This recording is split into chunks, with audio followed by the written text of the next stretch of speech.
Hey everybody, how's it going? Hope you're having a fantastic weekend, and I hope this extra day sets your week up to be just as good. So, it's Labor Day today, kind of marking the end of summer, beginning of fall, and getting everybody in that fall mindset.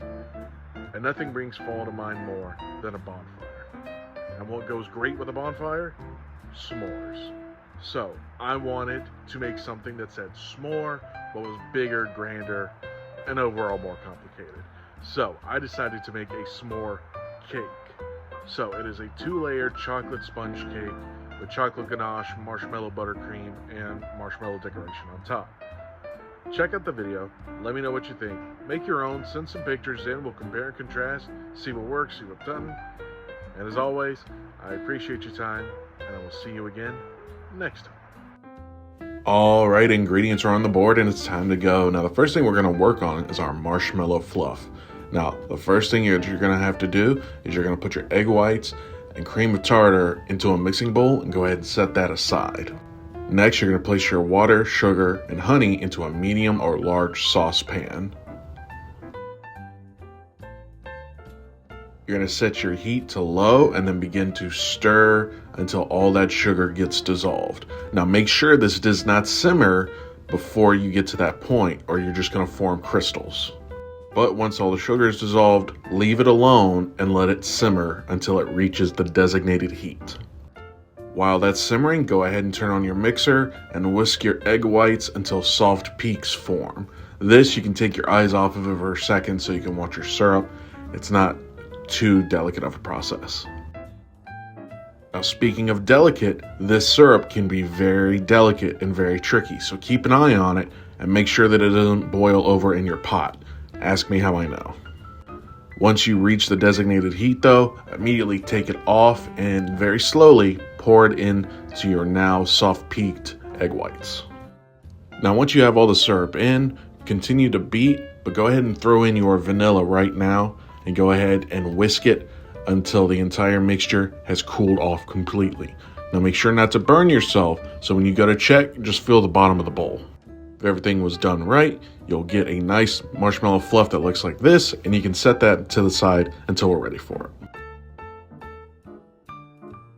Next, we're going to work on the actual sponge. I know it looks like a lot of ingredients, but it's actually very straightforward and simple. First thing you're going to do is you're going to take your graham crackers, go ahead and grind them up into a fine powder, and then mix it in with your melted butter and get everything nice and coated, just like you're going to do a cheesecake. Once everything is nice and coated, you're going to take 2 9-inch springform pans that are greased, powdered, and floured, and go ahead and press that graham cracker into the bottom of the pan and set that to the side to chill while you're making your batter. Now to start off with your batter, you're going to whisk together your flour, cocoa, baking soda, baking powder, and the little bit of salt that you have.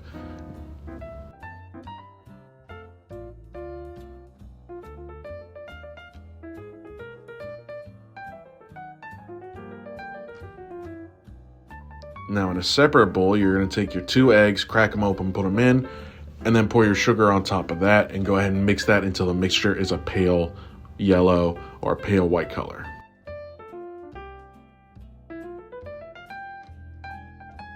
Once you get that pale color, add your vanilla, oil, buttermilk, and coffee and mix that well and mix it evenly. Once that mixture's set, go ahead and pour both of those into a mixer and again, mix it well and make sure there's no lumps sitting in your batter. Once your batter's ready, go ahead and split it between the 2 pans and bake it at 350 for about 20 to 30 minutes or until your toothpicks come out clean. Next up is going to be the actual filling for in between the layers of cake. Again, not very serious at all. It's 3 ingredients, so it should be relatively easy.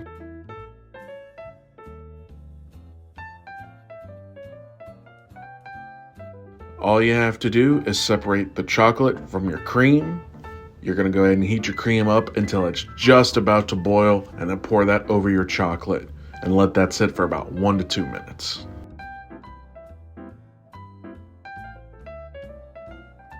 Next, you're going to slowly mix that up and make sure everything is nice and silky smooth, and make sure that there's no chunks of chocolate sitting anywhere.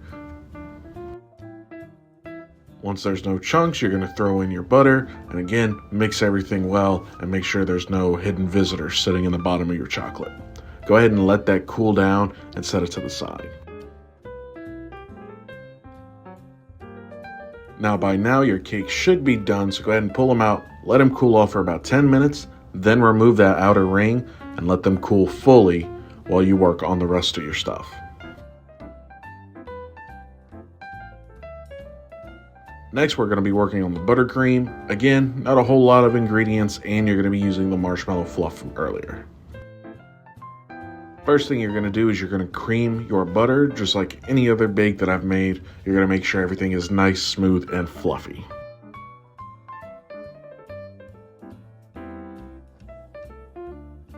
Next up, you're going to add your sugar and your vanilla and mix everything up nice and evenly. If you have to, scrape down the sides and make sure everything is mixed in. You don't want any rogue butter or rogue sugar sitting somewhere. Next, you're going to go ahead and beat in your marshmallow for about 3 minutes, and that will complete your buttercream. Now the fun part is assembly. Now what I did was I flipped the cake over so the graham cracker crust was on top. You're going to cut a layer off of the bottom of that to use as your top for layer. Then you're going to put a ring of buttercream around the inside edge of the cake. You're then going to fill that inner ring with the chocolate that you made just a minute ago. Now once that ring is filled, you're going to go ahead and repeat the process with the next layer and make sure everything is nice and even. It should look like that, and then you'll put the cake top on that you cut off earlier to set up to cover the rest of it in buttercream. Now, once all the buttercream is spread around, you're going to let it chill for 30 minutes, and then you can decorate it any which way you want. I put a chocolate ganache on top and use the extra marshmallow fluff to kind of decorate the top like that, but you can do it whichever way you want. Just make sure that you're happy with the final product. Thank y'all very much for listening, and I will see y'all again next time.